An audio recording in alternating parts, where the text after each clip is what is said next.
Welcome back. As we've been discussing all morning, today marks International Honesty Day, when we should all be telling the truth and avoiding those little white lies. But is it okay to tell the occasional fib, and when does lying become more serious? Psychologist Allison Keating joins us. Good morning, Alison. Good morning.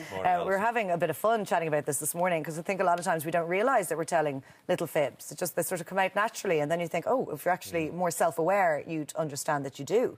But you have two different levels of lying. One is to other people and one's to ourselves. Yeah, and I suppose the best one to start with is to yourself, first of all. And I just think it's such a great day. Like, there's so many kind of very commercial days now, but an International Honesty Day is especially timely, I think, at the moment. And if we could just open up the idea to people to firstly be honest to yourself, and just to reflect on it a bit. I think we're in a very fast-paced society now. Everything's like, how many likes can I get? We're not so reflective. But as you're saying, when we say the small lies, OK, do they have an impact? That's a question for each person to ask themselves.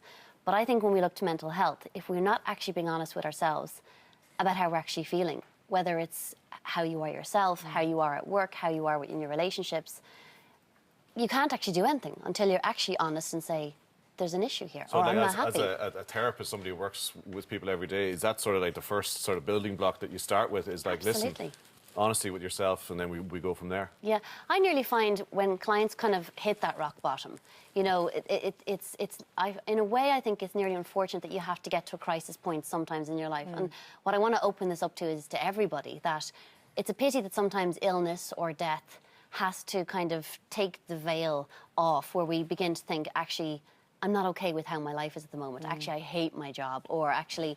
Some big dramatic event, yeah, some crash happens. Some crash happens, and I think that's what seems to stir people into action sometimes. But I would love if people just stood back and went, how am I actually getting on in my life now? And it's not this kind of strive for perfection, actually the total opposite. Yeah. But I think we have to sit back and be honest with ourselves with how we live our life. And honesty is the starting point of that. But I suppose a lot of the time, rather than acknowledging that we lie to ourselves, we're probably in denial more than anything else. Oh, there's two types. Like, there's conscious lying, where you know you've told a lie, and then there's the fact of how you accept that, because our brains actually hate lying, because it creates this discrepancy. It's like a grating. It's like your brain going through a grater. And you have to sit with that lie. And it takes a huge amount of energy to keep up a lie. So that's why we say children who lie early are very intelligent. Now, I'm not encouraging lying, but it should, because they have to... Geniuses. I have very intelligent children running around the place, lying barefaced to me all the time. But I think the truth is that you have to remember your lies. Okay. So as an adult, say in your relationship or at work, you're kind of... there's a falsehood all the time, because you don't want to get caught out, and you have to remember what you said. And like with lying, it's very interesting. If you were to catch someone out with lying, they've always told you more information. Okay. But when's it okay to tell a lie? Because sometimes lies are called for. I don't know how to answer that question, but I suppose the question to ask is, what is a lie to you? And I suppose, you know, we have to look at, say, the world at large nowadays, and we have all this fake news, and, you know, it seems that no time more in history do we have to actually sit back and actually be aware of the truth is the truth and a lie is a lie. And, I mean, I think in our society, basically, you know, we had, like, where faith used to have kind of a code of ethics. That code of ethics is gone now, that kind of moral code. And this is not a religious thing, but I think people sometimes now aren't sure. Well, what is a lie? Rules to live by, yeah, if you like. If people went around being honest to each other all day, like, you know, people would be fighting in the streets, and, you know, there's a certain amount of massaging the truth and minding people's egos, and, you know, that's the reality, though. See, I would take the massage out, right? And I don't think you have to be brutal, because there's something in honesty that's really important, and it's integrity. So you can have integrity with your words. Sometimes we have to tell people things that are really, really hard. As a therapist, you have to tell people things that are really hard all the time. But if you come in with compassion and your intention is really good, you can actually... Now, this is at a deeper level. I know what you're saying. In a more day-to-day level, you know, you might say to someone with a bad haircut, your hair is lovely. Yeah. Do you know what I mean? Happens all the time. That's kind of okay. But it's in the real conversations, in having uncomfortable conversations, I think at a bigger level, I think this is a great day for us to step back and go, how honest am I with myself? How honest am I in my partnership? How honest am I in life in general? There's a difference between opinions and feelings, though. Yes. So you can give an opinion on someone saying, oh, I actually preferred, let's say, the hair or something. And that's the thing that a lot of different perspectives, like a lot of maybe lying is people seeing things from different perspectives, different points of view. But what I want to ask about, I suppose the key relationship in most people's lives is with their partner, with their husband, wife, whoever.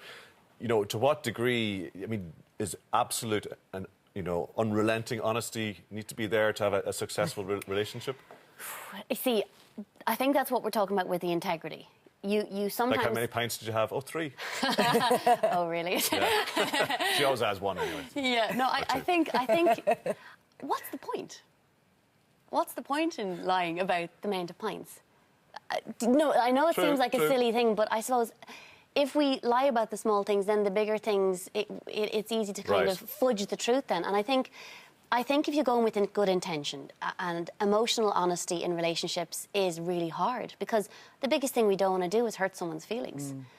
But the more we pull back, then that connection, it gets broken. If you break trust, I'm telling you, it's one that's very, very hard to repair. Even something small, you might say it's trivial, it's nothing, it's only mundane day-to-day deals, but you know, layering them up, it can destroy the rock of the I think it's just a good idea that you should be able to come home and just be home and be honest with each other.